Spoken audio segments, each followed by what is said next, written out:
नमस्कार जय जगन्नाथ। आज चलतु यही 10 टंकिया 3टा अमूल पैकेट रे गोटे चैलेंज नवा। एटारे आमे गुलाब जामुन बनैबा अट्टार गुलाब जामुन देखिबा केतेटा गुलाब जामुन बनुछि आउ केमिति बनुछि। 30 टंका मात्र 30 टंका खर्च करी केते गुलाब जामुन बनुछि सेतिरै मु नेछि आधा कप अमूल से 3टा पैकेट अपन खोलिले आधा कप हे जिवो आधा सेम मात्रा रे आधा कप अट्टा ता देरे नेछि मु माने 4टा चुटकी खंड हम बेकिंग ये सोडा खाइबा मीठा सोडा तापर मु नहीं गोटे चामच घी एटा को पूरा भल कि पाउडर टाको सब जिनस मिसई देबे तापर रूम टेम्परेचर क्षीर रे एटा को भल कि गोटे सॉफ्ट आटा चकटी नेबे। देखंतु मु नेइथिली एथिरे हाफ कप क्षीर नेइथिली सेतिकरू एतिकी बंची तापरे आमे सेटा को रेस्ट करिया पे रखी छाड़ी दबा। तापरे आमे बनेबा चाशनी चाशनी पई मु नेइची गोटे कप फुल चीनी गोटे कप आउ 1/4 कप पानी। गैस को ऑन करिबा ता देरे मु पकाउची 2टा इलायची आउ छोट इलायची आउ सैफरन रो किछि धागा। तापरे एटा को गोटे बॉयल को आनी नबा गोटे बॉयल को आनी की चेक करिबा एटा तार वाला चाशनी दरकार नहीं हमको जस्ट चिपचिपा होथो सेतिक रे हम एटा को ऑफ करी रखि देबा। तापरे साइड रे देखिबा अटाटा केमती हेची अटाटा मते टिके हार्ड लागुची रफ लागुची सेति पे मु आउ गोटे चम्मच खीर पके के एटा को आउ थरे दळी नउची दळी की सॉफ्ट कर नउची। देखंतु सॉफ्ट हो जाइए बेसी सॉफ्ट हेले गुलाब जामुनटा चेपा चेपा हो आ बेसी हार्ड हेले ता भितर को रस भल कि जीवन से परफेक्ट दला हवाटा निहाती दरकार। तापरे मु एटा को इक्वली छोट छोट गुला भाग कर नउची आपन चाहिले जो मु गोल गोल शेप करी आपन चाहिले जो प्रकार शेप करि पारंती ओवल गोल बड़ छोट जहाँ भी मु एटा को छोट छोट करूची। देखंतु मु हातर पाम भितरे रखी कि एटा को आग फास्ट दली की एटा को नरम कर नउची प्लेन कर नउची तापरे मु एटा को राउंड राउंड करी गुला कर नउची। गुला कले देखिबे जेमिति कि कोठू क्रैक न थाए पूरा प्लेन है कि थिबो क्रैक थिले गुलाब जामुन फ्राई कला बेले फाटी जिवो। देखंतु मु एमती छोट छोट गुला कर नउची एमती आपण मध्य चाहिले जहाँ शेप चाहिले सेटा देई परिबे। यही 30 टंकार चैलेंज मत जड़े मोर सांग देइथिले कि 30 टंकार अट्टा सहित आमे केतेटा गुलाब जामुन बनई परिबा एटा केते कॉस्ट इफेक्टिव मार्केट रे मिलुथिबा गुलाब जामुन सहित एटा केते टेस्ट भी टेस्ट रे मध्य आ कॉस्ट रे मध्य केते इफेक्टिव सो मु एटा चैलेंज नहीं थिली चैलेंज नहीं कि मु करूची। देखंतु गुलाब जामुन एटारे मु एतिकी जेतिकी मात्रा रे अटा अमूल पाउडर नहीं थिली सेथिरे एतरे मते छोट छोट 20टा गुलाब जामुन रेडी हो जाइची 20टा कम से कम ये नहले भी 850 ग्राम्स खंड गुलाब जामुन मते लागुची हे जिवो। मो पाखे वेइंग मशीन तो नहीं वेइंग मशीन थिले मैं आपन को वे करके देखई थांती तो आपन जानि परिबे मार्केट रे 850 ग्राम्स गुलाब जामुन रो रेट केते। जदि आपन को वीडियोटी भल लागु थाए ए रेसिपीटा पसंद आसे ताहले वीडियोटी को लाइक आउ चैनल को सब्सक्राइब करबा को जम्मारू भूलिबेनी। आपनकर सपोर्ट मते निहाती दरकार आपन को सपोर्ट बिना मु आगु को बढ़ी परिबिनी आपन सपोर्ट कले मते गोटे मोटिवेशन मिले आगु को बढ़िबा को।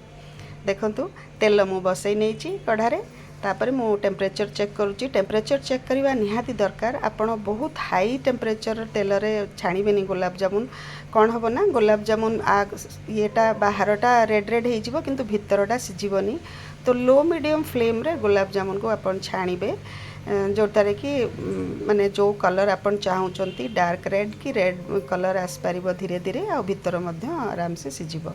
देखंतु मु एथरे गुलाब जामुन गुडी को पके दउची तापरे बेसी बड़ झांजरा रे आपण एटा को अल्ट पल्ट करिवेनी छोट चामच रे अल्ट पल्ट करिवे जेहेतु कि गुलाब जामुन सॉफ्ट अछि ता भांगी जिबार डर थाए सेति पई मु गोटे छोट चामच रे एटा को लेउटे पाउटे कि एटा को जो कलर मते दरकार से कलरटा मु आणुची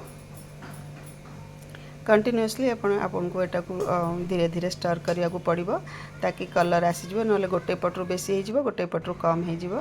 देखंतु एती कलर आसी गला परे मो एटा को डायरेक्ट चाशनी रे पकोची चाशनी रे जत्ते बेले आपण पकेबे चाशनीटा गरम थिबा दरकार ठंडा चाशनी रे पकेबेनी जदी ठंडा हे जाइथिबो तापरे आउ थरे ताको चूल्हा रे बसई की ताको गरम करनेबे टिके गरम करी की तापरे गुलाब जामुनटा को छाड़ीबे। एटा गोटे भाड़ी गुलाब जामुन मु छाणी नहीं छाणी की चाशनी रे पके देइची। देखंतु ଆପଣ ମଧ୍ୟ ନିଶ୍ଚିନ୍ତ ଏ ରେସିପିଟା को ट्राई करेंगे। ट्राई कले मत कमेंट रे जनइबे आपणकर रेसिपीटा गुलाब जामुनटा केमती हैला, भल हैला ना कोठी कौन किछि प्रॉब्लम आसिला। आपण प्रॉब्लम जदि फेस करंती ताहले मते कमेंट रे जनइले मु निश्चय आपन को रिप्लाई करिवि। मु आपण मानकर कमेंट बहुत ईगरली वेट करे कमेंट को पढ़िबा को, कमेंट पढ़ी कि रिप्लाई मध्य सब कमेंट रो चेष्टा करे करबा को। देखंतु मु सेकेंड भाड़ीटा गुलाब जामुन पकई देइछि। मु फास्ट जो आंचर बसई थी सेटा टिके हाई फ्लेम रे जल्दी जल्दी हो जाउतला, सेतिपई मोटा को छोट बर्नर को शिफ्ट कर नैछि करके मोटा को देखंतु उल्टे पलटे कि एटा को रेड कलर आसिया पर्यंत छाड़ नौछि। मु गोटे फास्ट भाटा टिके डार्क रेड कलर करथिली, टिके ब्लैक गुलाब जामुन काला गुलाब जामुन जोटा कहंती सेई भली हबो। एटा को टिके लाइट रेड रेड करबी, एटा रेड आसीबो, दुईटा प्रकार रे हिजबो। देखंतु मैं को धीरे धीरे करके स्लो आंचरे, स्लो मीडियम आंचरे मुझे को रेड कर नौची। जदि गोटे पाख टिके हल्का रही जाए ताकू आपण झांझरा रे मध्य रखिकी से साइडटा को देकी आपण ताकू सेटा को लाल करिकी फ्राई करि परिबे। जदि फ्राई करिबारे एमती प्रॉब्लम होची संग माने आपण माने डिशटा को निश्चय ट्राई करिवे। आ चैनल को सब्सक्राइब करबा को जम्मार भूलिबेनी। एटा मोर गोटे छोट अनुरोध आपण मानको। गुलाब जामुनटा मो सानो पुअर बहुत फेवरेट। एटा से देखिला माने सी आ लोभ संभाली हो पारिबोनी। तार स्कूल रू आसीबा टाइम हो गलानी, से टाइम मते दबो कि नाही गुलाब जामुनटा को सिरा रे पकेबा को, सेटा को मध्य मोर मोर विश्वास नाही।